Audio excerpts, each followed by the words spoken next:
What is good? We're back, and we have a 2025 rookie mock for your pleasure today. I got my man Austin Abbott joining me. As always, the rookie mocks are Superflex tight end premium, so 1.5 per reception for the tight end spot. We're going to do 2 rounds today. Austin, how's it going up there in cold, dirty Jersey? Casey, what's good, man? 2025 Dynasty rookie mock draft, top 24 picks, first 2 rounds. Maybe we'll even yap about a few other players because we love you guys. We appreciate all of you. Almost 10,000 subscribers now at the FF Dynasty, man. That's pretty. Can you believe it, Casey? Just a few more subs, we'll be able to retire. That's it. So, but at the time of this recording, we are now 99 days away from the NFL draft. Who's counting? And man, we've had some real big announcements, right?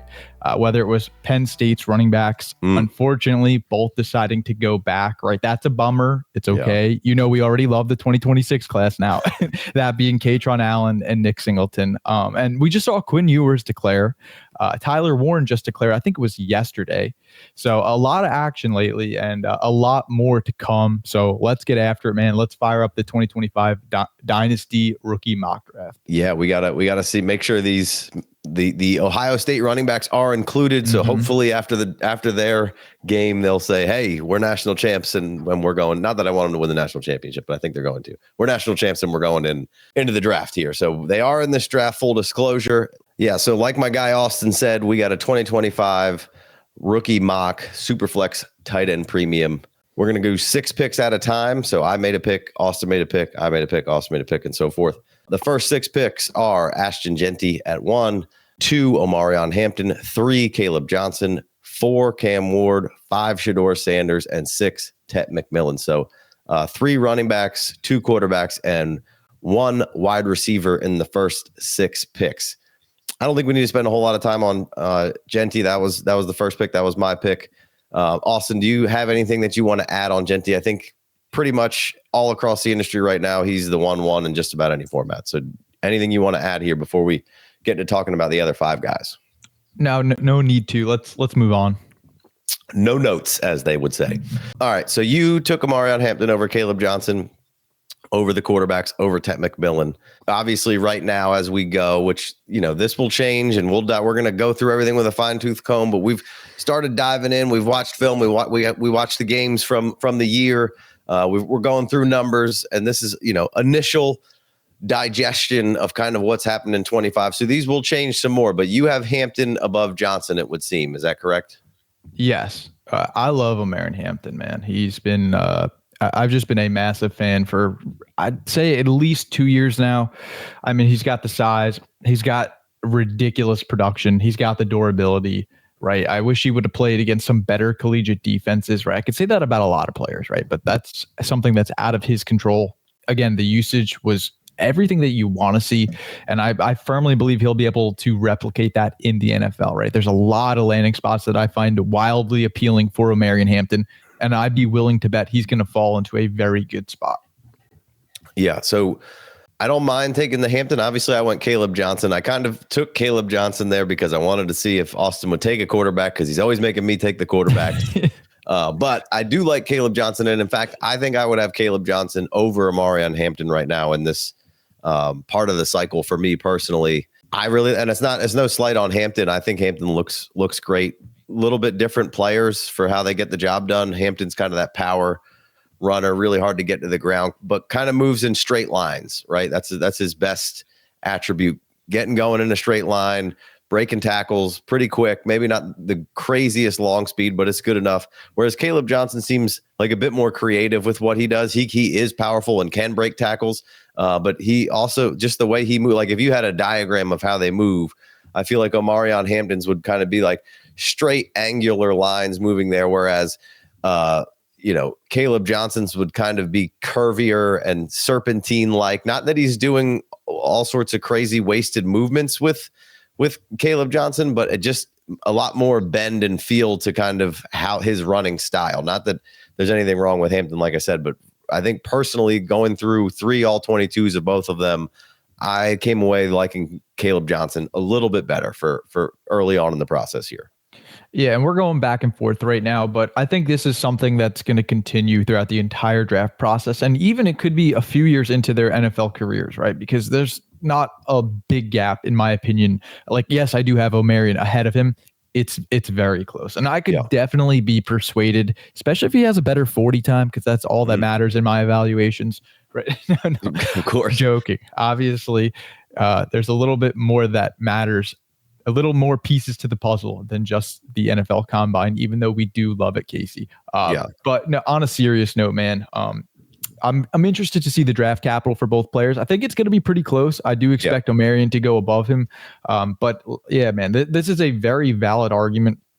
And I think, look, we're going to discuss them significantly more as time goes on, but I'm ready to kind of pivot to a few more players, if that's cool with you. Yeah, let's so you took Cam Ward next over Shedeur and over Tet McMillan. I could start that conversation by saying, is Tet McMillan falling down the rankings at all for you right now? And obviously not falling too far, but maybe he would have been the 2 not too long ago. Yeah, that's a good point, right? I think it does. Doesn't it feel like that? I kind of thought that about a week ago, that Tet momentum seems to be slipping a little bit. And I wonder if it's just fatigue from everybody being like, oh, Tet, wide receiver one. Granted, like I understand that, people will go back and forth and say, if you want to call him a wide receiver, that being Travis Hunter, right? But yes, consensus definitely does have Tet as the wide receiver 1. Now, there's other guys that are relatively close, but yeah, Casey, that kind of is what it felt like to me, right? It was more fatigue than anything. And I think a lot of people out there in the community, in the Dynasty community, are getting a little bit higher on guys like Kaleb, guys like Omarion. And you're even seeing the quarterbacks get a little bit more love. I think more people are starting to get in on Cam Ward. And it's kind of just pushed Tet down a little bit, right? And Tet didn't do anything to necessarily deserve this, right? He didn't do anything negative. He had a fantastic campaign. I mean, he's been incredible over the past 2 seasons. So, but I think that you brought up a really good point, and you're correct. Yeah. So Cam over Shedeur then? Yes, I'm. Look, man, am I a Shedeur Sanders hater? Probably. I'm very low on Shedeur. I saw a report. I don't even know if this is true. I think it was from I saw it on Twitter, so it had to be true. But it was saying that Shedeur Sanders, the New York Giants, have a day 2 grade on him. And I think that that's going to be true for a handful of NFL teams. I really believe that this is kind of the perfect time, the perfect storm for Shedeur Sanders, right? If he came out last year, man, would he be QB7? Would he be QB6? Right? We had 6 quarterbacks go in the top 12. Yeah. This class on paper, I don't think he's quite as strong as the 2024 class. 2024 class was ridiculous, at least for year 1 in terms of their production, right? NFL and fantasy. It just a home run, or a grand slam, rather, I should say. Now, with that being said, I think Shedeur is. Here's another player feels like he's falling. Not only, I don't want to say he's going to fall very far in the NFL draft, but I'm talking more for fantasy purposes, right? Dynasty purposes. So Cam Ward does kind of feel like the consensus 101 to the Tennessee Titans right now. We got a long way to go, man. And I don't want to get too far ahead, but that's kind of where I think consensus is at today. Hey guys, a quick reminder to head over to patreon.com/the FF Dynasty to sign up for a free membership to get access to the free Discord channel. Or hit your boys with the $5 holler and get access to extra shows, mock drafts, roster reviews, ADP, and player pages. All for your pleasure. I would have Cam ahead of Shedeur, but I still like Shedeur. I like both of those guys. I feel like right now we're in the shit talking area of these guys for both quarterbacks. Both are being kind of really examined hard. I think I've seen enough football from Cam Ward to be like, yeah, sure, why not? Why can't he work? He can make all the throws. He can ad lib. He can buy time. He can, this step up to Miami was kind of a little bit more of a pro style system. And then Shedeur, I think he's pretty athletic. I think the short and intermediate accuracy is awesome. Maybe doesn't have the biggest arm, But there's good Levi's there, strong genes for the Sanders. He's played a lot of football. I feel pretty comfortable with Shedeur Sanders, and yes, maybe the grades will kind of be all over the place, but the reason why was comfortable taking him up around this area, and maybe he'll tumble down a little bit, 3 or 4 more picks for me as this process goes on, and maybe Luther Burden and Tyler Warren gain even more steam or whatever.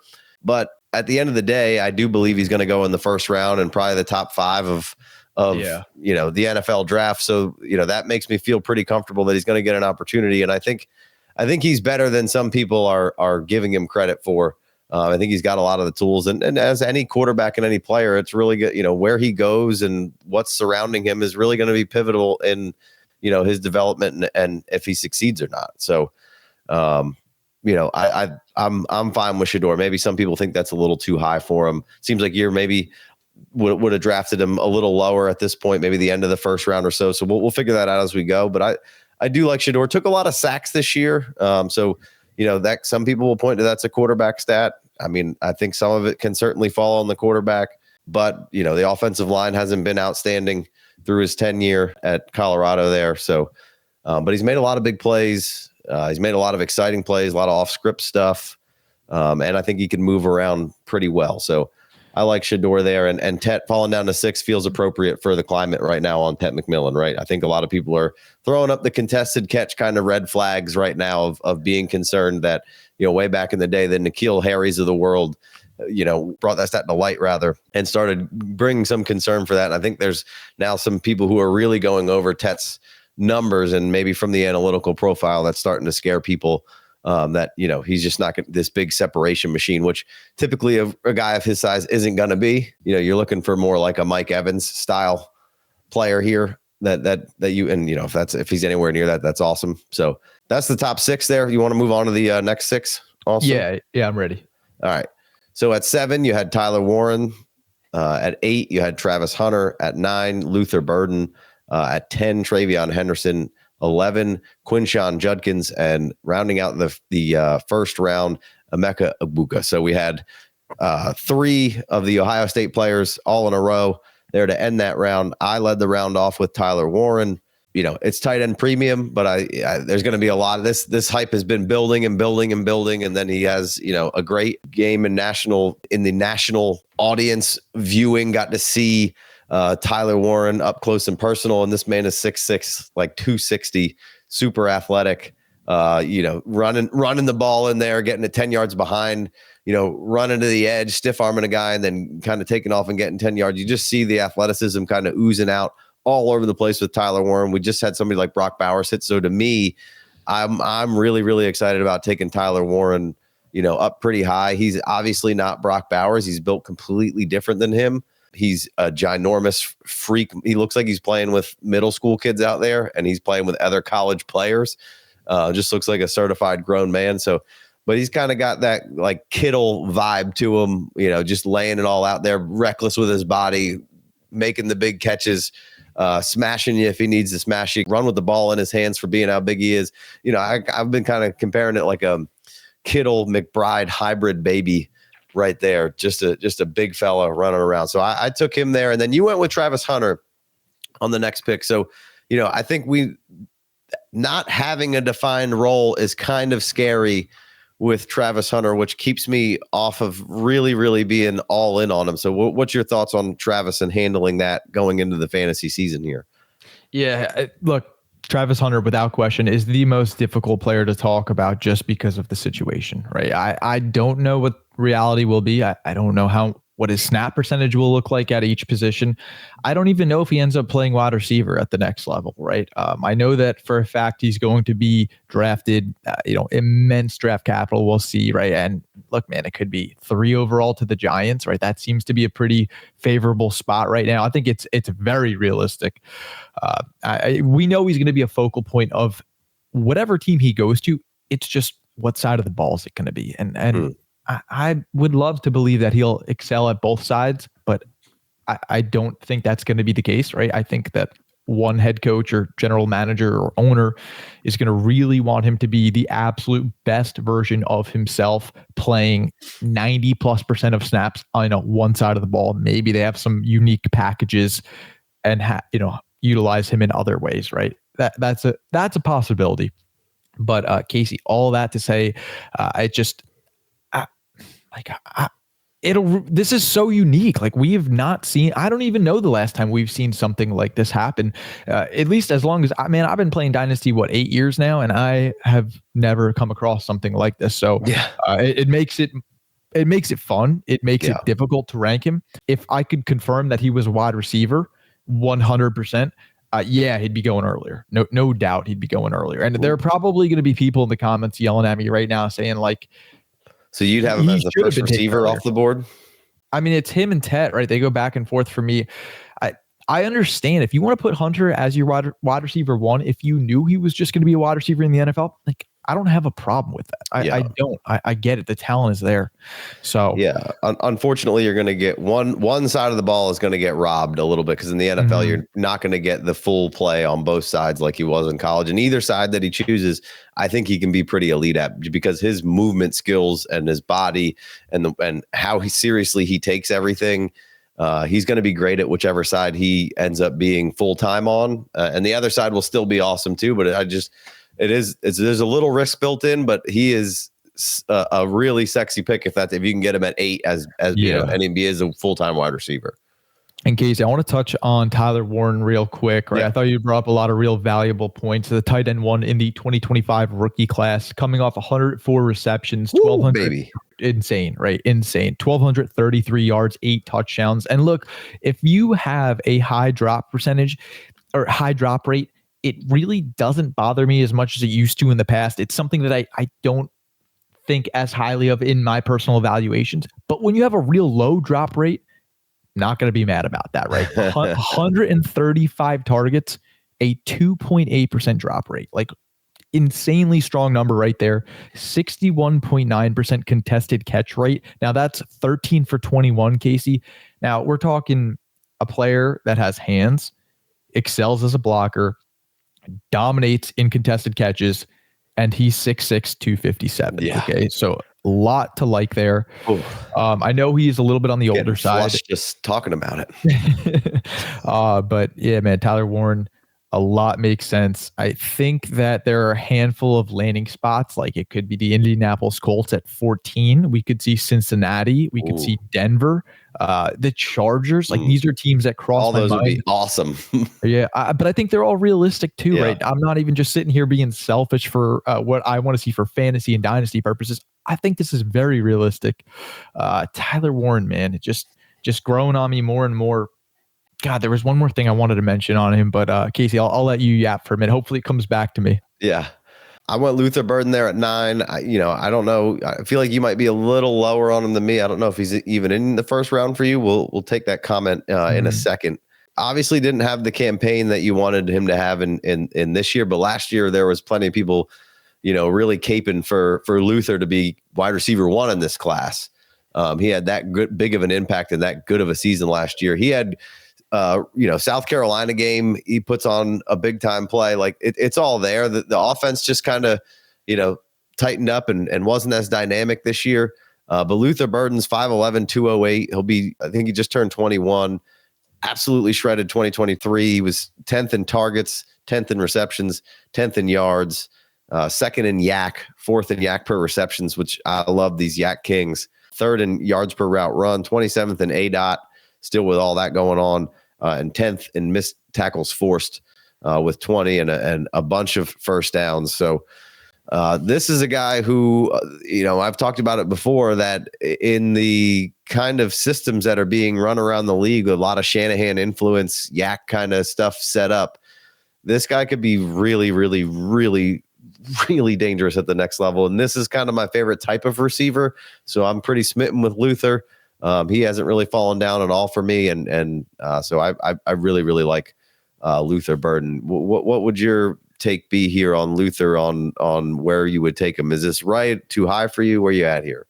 I think that this is appropriate, and I think that you're also correct regarding me being a little bit lower on him. I thought that again, the community, man, almost felt like they thought the fade had gone too far for Luther Burden, and now I think it's kind of coming back. People are a little bit more bullish on him, and rightfully so, right? The dude he's an athlete, right, Casey? Yeah. I mean, he's fun to watch. Man, I think out of like all the wide receivers, he's in the conversation for most fun tape to watch, right? Like, sure. Like you could use the word electric. You could use a lot of words to describe Luther Burden, right? Just very appealing. And I understand the argument. I fully get it. I'll probably be late to the party and eventually agree with you. But for right now, we got a bone to pick for a little bit. But Casey, what I remembered, it came back to me. The final thing I wanted to say about Tyler Warren, I saw a little Dallas Clark in him, right? And I'm watching him play, and I'm like, Austin, take off the Colts goggles, man. He's wearing number 44. That's why you see Dallas Clark. But I don't know. Got the long hair flowing. Did Dallas Clark ever have nice hair? I don't think so, man. I don't know. Maybe early on might have had some longer hair, but yeah, I don't think he did. But I just found that a lot smaller than Dallas, or a lot bigger than Dallas Clark, though. Right? Yeah, Dallas dude, Clark wasn't bigger than big. Yeah, he's the biggest human being on planet Earth. Hell, next to Kyle Pitts. That worked out real well. Yeah. So don't draft Tyler Warren. Yeah. So next up, we have Trey'veon. We got the 3 Ohio States. We got Trey'veon, Henderson, Judkins, and Egbuka. I think some people would take Egbuka ahead of Luther Burden. I personally really like Luther, but it's no slight on Egbuka there. But how are you dissecting these two running backs that definitely cannibalized, what the big output numbers could be and affect maybe some analytical data points with Trey'veon, Henderson, and Judkins? Dude, that 75-yard house call, the play before halftime, that was out of a cannon. Just like, I think the announcer quite literally mentioned he could house call at any given moment, and he continues the call saying and he just might do it right now as he's whizzing past the entire defense. And man, Trey'veon Henderson, like that play right there, you could argue is one of the biggest reasons why Ohio State advanced to the Natty, right? Like they end up obviously winning the game by 4. Dude, that game was so much closer than what the final score indicates. Obviously a 14-point victory, Texas on the 1-yard line. Down 7, you know how it finished, but man, I don't know how you let that happen, man. That's insane. It's just insanity. Really flipped 4 times. really flipped the script, man. And that the year, I loved what I saw there. And I loved what I saw from Judkins in that one. Judkins was running hard, catching the ball really well in that, and Egbuka was there as well. So a lot of fun guys. But should Trey'veon and Judkins be higher? Are we penalizing them for not giving us those juicy numbers we want? And is this feels appropriate to me, but I could see myself at least one of these two guys after diving deeper into the film of saying, oh yeah, remember when, we know Quinshon Judkins freshman year at Ole Miss was insane, and Trey'veon's freshman year was insane. So are we relying on those numbers too much, or have we seen everything we need to see and be comfortable with these guys? So is it too high, too low, or appropriately rated here? What are your thoughts on that? Because I've been having a little bit of a tough time with that. Man, I almost think we're a hair too low. I think this is fine where we're at. Trey'veon's, I lean more towards Trey'veon. Like, look, I do too. You picked Luther Burden. I was just going to ask you, Casey, if you were up again at the 1-0 or 110, you would have taken Trey'veon Henderson over Quinshon Judkins? I think yes. Okay, so I obviously did that. I took Trey'veon just before him, and both players crossed my mind. I think I trust Trey'veon a little bit more. I think I feel safer. And the argument against Trey'veon I've seen is he can't be a 3, or he might not be the 3-down back we want him to be. And I kind of think that's garbage, right? I believe that he can, without question, do that, right? We saw him do that as a freshman, 18 years old. Those people definitely brush their teeth in the shower. Never done. Never seen Are You Garbage? That's a question on there. Great podcast. But but back to Trey'veon Henderson, man. I think we're going to look back, and if he ends up being a better dynasty asset than Luther Burden, then even like Travis Hunter is an interesting one, obviously, because of his role. But yeah, I feel good with Tyler Warren above him. So like if we move Trey'veon up to like the 108, 109 range, like, yeah, I think that also feels appropriate. Yeah, but it's also what I've started to really pick up is that this class stinks and it's not deep. And all I'm thinking is how can I get these guys up any higher? I really like all these other guys in front of them. So we're through 12 picks and I like Judkins and Ibuka could be higher. So all these guys feel like they should be a little higher, but you can't fit them all in because the first round seems fucking pretty awesome right now. Right. And then, we're into the second round and the second round will change even more than the first round, I think, as we go on. But, there's a lot of exciting guys almost all the way through the second round, and we'll add and subtract some guys, I'm sure, and then Combine will then add and subtract some guys as well. But the sentiment that this class stinks is, I think, once again, I find myself in this position almost every year, is just lazy. From an NFL draft perspective, maybe it's not the sexiest draft, but I feel like there's a lot of running backs in here that are really, really interesting, and some really good tight ends. And then we get on the back half of here, and there's some interesting wide receivers that'll, slide up and slide back for sure. But you want to move on to the second round here, Austin? Yeah, let's do it. All right. So at 2-1, we'll go 6 picks again. I took Tre Harris. Then Austin took Dylan Sampson. I took Loveland. The next pick, then Skattebo, then Devin Neal, and then Isaiah Bond rounding out the first 6 picks in the second round. You get into 2-1 and there's Tre Harris staring at you, right?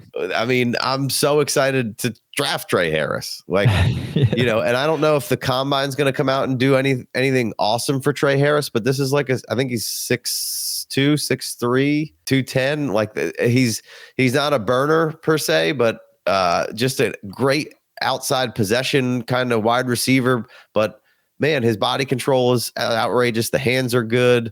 He's so strong running with the ball in his hands. He's always throwing dudes off of him. So, I mean, Tre Harris, we're into the second round now, and I'm still so excited to draft somebody like Tre Harris. And I think, again, these guys will shift around, but the next guy, Dylan Sampson, is probably going to light the Combine up if he goes there, right? Oh, yeah. So tell me a little bit about Dylan Sampson here. Oh man, I'm going to talk about Tre Harris for an hour. Okay, go ahead. I'm going to talk about Dylan Sampson for an hour. Dude, this is the good stuff, man. This is the meat and the potatoes right here. But let's start with Tre Harris since you were just yapping about him, man. Right. So like 6'3", 210, not going to be mad about it, Casey. His 7 healthy games this year. Ready for this? His 7 healthy games, Casey. 100+ yards in 5 out of 7. 175+ yards in 43% of his healthy games this year. That's 3 out of 7, right? I mean, that's an okay sample size, right? 7 games, but the 7 games he was healthy just crushed, right? This is a player who's like fearless. One of the first words that comes to mind. Not afraid to put his body in traffic, right? No. Go over the center of the field, takes massive hits, right? The footwork improved drastically in 2024. That is what matters most, I would argue. That is one of the biggest things that I took away from him going from 2023 to 2024. Again, does not shy away from this from contact. And I think his ceiling isn't talked about enough, man. I think we have a really high ceiling player here, right? The efficiency is just disgusting. 17.2 yards per reception.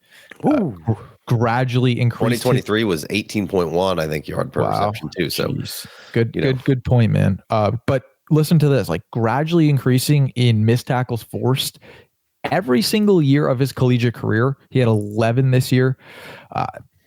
Great sign. And I don't want to overreact when I say this. I think Tre Harris he's in the conversation of the number 1 wide receiver in the class. I don't think he's one. Can't argue, really. I think he's in the conversation.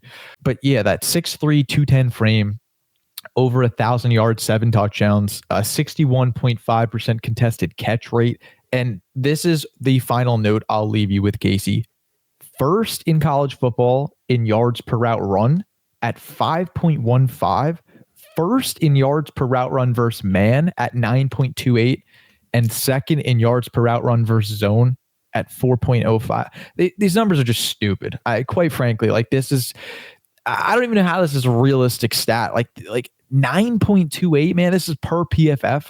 Just egregious type of numbers out of here. So just leading Ole Miss in receiving yards in consecutive seasons. It wasn't surprising at all when you turn on the tape. And he basically missed 5 full games this year, and he still cleared the 1,000-yard mark. Just great work from Tre Harris, and he's so exciting. And again, we're in the second round. So, but give me a little Dylan. I know you just talked for a while. Give me some Dylan Sampson love, because we did a show earlier in like November, and we talked a little Dylan Sampson, and I liked what I saw there. A lot of speed, it seemed like, with Sampson. So give me the Tennessee running back spiel here. What do you like? I like everything, man. This is kind of, and I know they both played at Tennessee. Oh my God, I'm so sorry. I'm drawing a blank on his name right now. Jalen Wright. Jalen Wright. Jeez, that's bad, man. Jalen Wright obviously just had a fantastic season, and now we have Dylan Sampson out here, who was allegedly clocked running a 4.35. Right, here's going to be a player that is going to fly at the NFL Combine. I don't know if he's going to run that fast. I don't know what he's going to run, but I promise you, when that combine is complete, Dylan Sampson's ADP, his NFL draft capital, it's going up, man. He's gonna, he's gonna be, what do they call them? Like underwear champions or warriors. You know what I'm talking about. They got some goofy quote, but it's true, man. People are gonna be obsessed with Dylan Sampson. 258 rushing attempts this year, just under 1,500 yards. And 22 rushing touchdowns, dude. Are you kidding me? 22 rushing touchdowns. I mean, one of the best in the nation, 5'11", 201. People might want him to beef up a little bit. How's Jahmyr Gibbs doing? 199 pounds. This kid's 20 years old. He's an early declare. Not going to be mad about it. Just completed the greatest individual rushing season in Tennessee football history, right? Truly remarkable. We're yapping about Dylan Sampson, who, by the way, shattered Tennessee's single season rushing touchdown record with 18. He also set a franchise record for the most rushing yards in a single season. That was 1,491. 70 missed tackles forced. That was 7th in the nation. 929 yards after contact, 8th in the nation. 78 first downs, 9th in the nation, right? Ranking top 10 in all these advanced analytics. Great stuff. And Casey, just a few more notes. I have a day 2 evaluation right now on Dylan Sampson. And this is, primarily due to his breakaway speed. It's the route running ability that's not talked about enough. The work ethic, I really admire. The vision, the durability. And he joined Tennessee as a 3-star recruit, right? So he's come a long way. He managed to climb the depth chart and take over as their true workhorse RB1 at Tennessee. Just so much love for Dylan Sampson. He's going to be a value in the 2025 NFL draft. Yeah, no, I'm with you. I like him, and I do think there will be a value. The combine seems like a spot where Sampson can win some people over. I took Loveland, another tight end there. Was the tight end one probably coming into the season. Warren took it from him. Obviously not great quarterback play in Michigan, but still had 56 grabs and 500 yards and 5 touchdowns. A lot of people like Loveland. I like Loveland. Probably going to get a good bit of draft capital on his name. It's tight end premium. So I took Loveland there, like him. Then you took Skattebo. Gotta represent. What do you think about Skattebo? Is that, some people are going to think it's too low. Some people think he stinks. A lot of drama surrounding where Skattebo should go. So we're mid-second right here. What do you think? Did the national championship or the playoffs put Skattebo a little bit higher on your radar, or what do you think the plight of Skattebo is? Obviously you're into him. Yeah, he's interesting, man, right? Like, and yeah, Casey, you're 100% right. A lot of people are going to be like, you are way too low on Skattebo. I mean, the level of competition, it didn't phase him, right? He crushed practically every single defense that he faced in 2024. He recorded over 150 total yards in 70% of his games, right? That is something that stands out to me, right? 150 scrimmage yards, really big number right there. He was just one of 2 running backs in all of college football to clear the 100 plus missed tackles forced mark. The only other running back to accomplish this, Ashton Janty, right? Not bad company. 5'11", 215. And like, man, I'm watching the tape on Cam Skattebo. I don't think he looks great. Again, I'm no tape guru by any means, right? This is just my opinion. Maybe it means nothing to you. Great. I didn't love the tape, but the production was just disgusting. 2,316 yards, 24 touchdowns. He was also the only running back in college football to hit these marks: 1,000 rushing yards, 500 receiving yards, and 1.5 yards per route run or higher. Man, I loved his interviews so much. I really, really mean that. Arizona State found themselves a dog on and off the field. And I thought he was so knowledgeable, thought he was so well-spoken, really good head on his shoulders. So I'm rooting for this kid. I'm interested to see how he does at the combine. I'm also interested to see where he goes, man. I don't think he's going to go quite as early as, like, obviously the Omarion Hamptons and the Kaleb Johnson, right? I don't think we're going to see him in that range by any means, but hey, all it takes is one GM to fall in love with you, right? Yeah. Oh, for sure. He's super interesting. He'll be super polarizing throughout. He could be anywhere from a day 2, second, third round pick to a 4th, 5th, 6th round pick. I think that's, all in the range of outcomes for where he can go. I took Devin Neal. He's, like you mentioned with Luther Burden, fun tape to watch. Devin Neal's kind of the same for me. Really, really fun tape to watch with Devin Neal. He's one of my favorite running backs. 5'11", 215, be 22 by the time they enter the draft. He had 1,000 yards and 6.3 yards per attempt in 22. Then he had another 1,200 yards in 23 with 6.6 yards per attempt. I think he's a good receiver. He's had 24 catches in 23, 19 catches in 22, and I don't have his 24 numbers in front of me right this moment. But then, in 23, 14th in yards per attempt, 6.6, 8th in touchdowns, 14th in rush yards, 5th in runs over 15 yards or more, 23rd in breakaway percentage, 26th in missed tackles forced. Like, I really like watching this guy play. Really attacks the perimeter well. I don't know that the long speed is necessarily outstanding with Devin Neal, but he just kind of slithers around the field, poking and picking his way through traffic. The quick lateral game. One of my favorite running backs in this class. Hopefully, I'll end up with a lot of Neal kind of in this range. Would be super sick for me. Really, really like Devin Neal, and then Isaiah Bond take us home on that one because he's probably slipped the most so far through this process and through this year. I think some people had him really high in the first round coming in. Yeah, and he still could go in that like early second range, like where we saw Keon Coleman, Ladd McConkey, right? Even the GOAT over in New England, Jalen. Oh my God, dude, what a big man! Is it too early to say that I missed on that pick? I just thought, man, I felt so confident that the Patriots really, really found themselves a legit wide receiver one. And it hasn't panned out, man. Jalen Polk, that is. I don't know if I think we're gonna see Isaiah Bond kind of go in that range.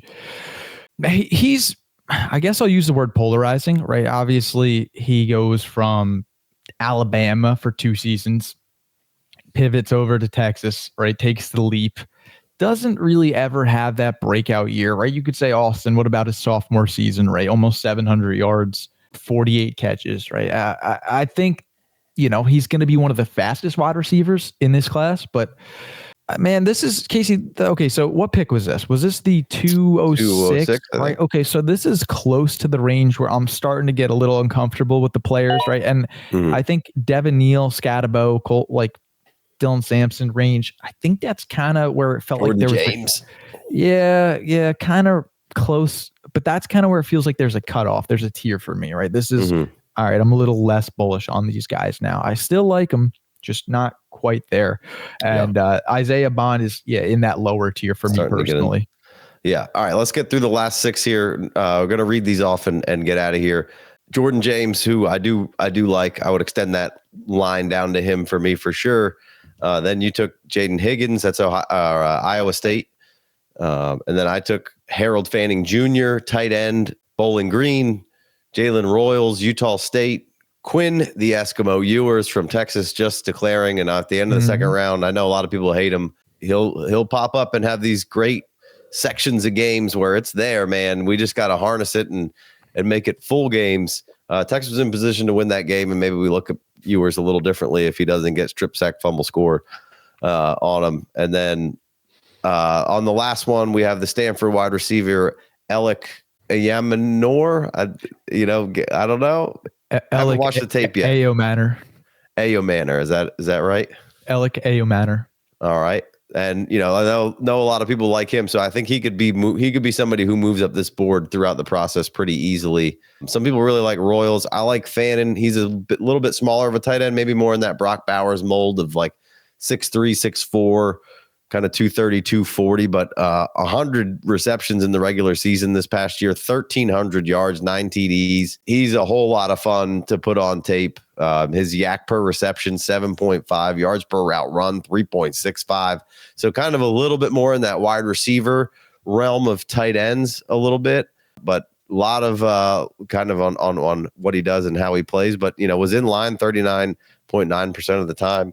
But a lot of yak, a lot of fun to watch Fanning. And some people might even end up with him as, the tight end 2 in this class. I don't know that anybody will pass Warren, but so I grabbed another tight end on the way out. Anybody else you want to touch on here as we sign off, Austin? Yeah, I guess I'll talk about, Alec Ayo just a little bit, right? Here's an intriguing prospect. I think that there's a lot to like, a lot of fun, man. I mean, wide out Stanford. Hear me out, Casey. I don't think he's terribly far off from being a top 5 wide receiver in this class. I'm not putting him in my top 5, but I think that we could have a conversation in a few months from now if he gets to the draft capital, if he crushes the combine, if he's looking good in training camp. I think that there's a world that exists where he could get here. Redshirt sophomore, by the way, 6'2", 210, very good production. He's coming off a torn ACL, MCL, and meniscus. This was back in 2022. Senior Bowl invite, right? That's going to be exciting, man. I can't wait for that. East and West Shrine Bowl, all that jazz. I love that stuff, man. And I think we're going to see Ayo run in the low 4.4s, right? Good speed. That's solid, especially for his size, right? Big body, physical as hell, legit outside X wide receiver.